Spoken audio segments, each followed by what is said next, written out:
Mr. Fonseca. Please. Thank you. Mr. Fonseca. Mr. Nuran එහෙම කතා කරාද? සුන්දර ගමනාන්තයක් යන්න නම් යහන්. සමහර වෙලාවට සමහර අප්සෙට් තැන් වලට වැටෙන්න වෙනවා.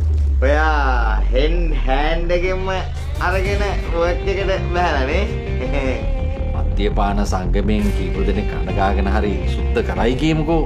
මම ඔය ඉදිරියට ගිහිල්ලාම උපදේශයක් දුන්නොත් මිසක් ඔය නොදන්න වෑංජන වලට ලුණු දාන්න යන්නේ නැහැ මම. සුදාමත් යනවද?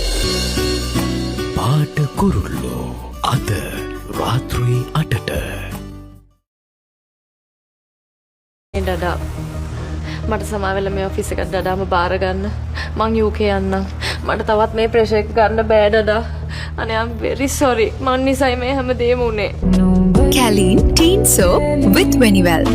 දැන් රුපියල් 90කට. ෆෙරන්ටිනෝ ශ්‍රී ලංකාවෙන් ඇමරිකාවට අපනයනය කරන එකම කාර් රේඩියල් ටයරය.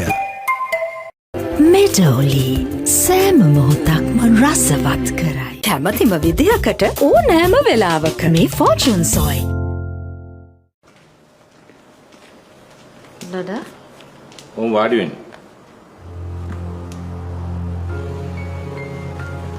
අමු මොනවද දන්නේ මේ නුරාන් අලුතෙන් පටන් ගත්ත ප්‍රොජෙක්ට් එක ගැන? මේ ඒක ගැන එහෙම ලොකු විස්තරයක් මන් දන්නේ නෑ ඩඩා. ඒක නුරාන් තනියමනේ හැන්ඩල් කරේ. මට එහෙම ඉන්වෝල්ව් වෙන්න දුන්නේ නෑනේ. ඇයි ඩඩා? හැන්ඩල්? හැන්ඩල් එක ගලවලා ගහන්න ඕනේ ඔකගේ මේ ඔළුවේ. ඇයි දැන් මොකද වෙලා තියෙන්නේ ඩඩා? මිනිස්සු මාව හොයාගෙන එනකොට මට දැන් ඉන්න වෙලා තියෙන්නේ බයිසිකල් හැන්ඩල් එකක් ගිල්ලා වගේ තමයි. අඩුම තරමේ ඔයා දන්නවද කවුරු හරි ඉන්වෙස්ටර් කෙනෙක් එක්ක මොකක් හරි ඇපාර්ට්මන්ට් ප්‍රොජෙක්ට් එකක් මෙයා පටන් ගත්තා කියලා? නෑ. එහෙනම් කෙල්සි ඔයත් එක්ක මේ ගැන කතා කරලා වැඩක් නෑනේ.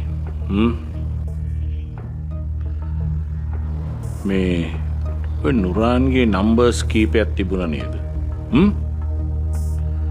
එකක් හරි වැඩ කරනවා. නෑ ඩඩා ඒ ඔක්කොම අයින් කරලා. ඒකත් එහෙමද? මේකව කොහොම හරි හොයාගන්න එපයි කෙල්සි. කෝටි 7-800 ප්‍රොජෙක්ට් පටන් අරගෙන ඒ මදිවට මිනිසුන්ගෙන් ඇඩ්වාන්ස් උත් අරගෙන දැන් එක බිස්නස් ප්ලන්ලා මාව හොයාගෙන එනවා අපේ හෙඩ් ඔෆිස් එකට. මට මේ මිනිසුන්ට දෙන්න උත්තර නැහැ. මෙච්චර කල් ආරක්ෂා කරගෙන හිටපු ෆොන්සේකා නාමය පොඩ ඉවර වෙගෙ දෙන්නේ.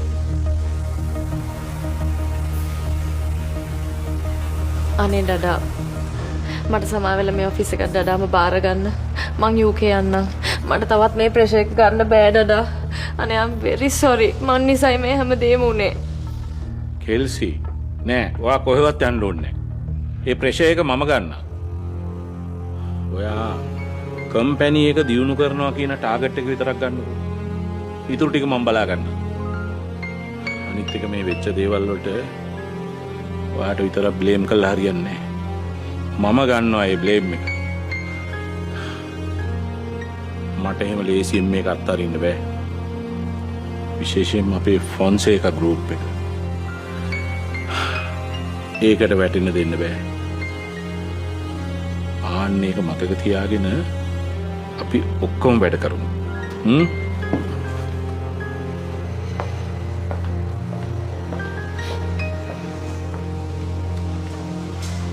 කෙල්සි ඩඩා කවදාවත් ඔෆිස් එකේ දේවල් ඉදරවෙත් මෙහෙම කතා කරන්නේ නැහැ.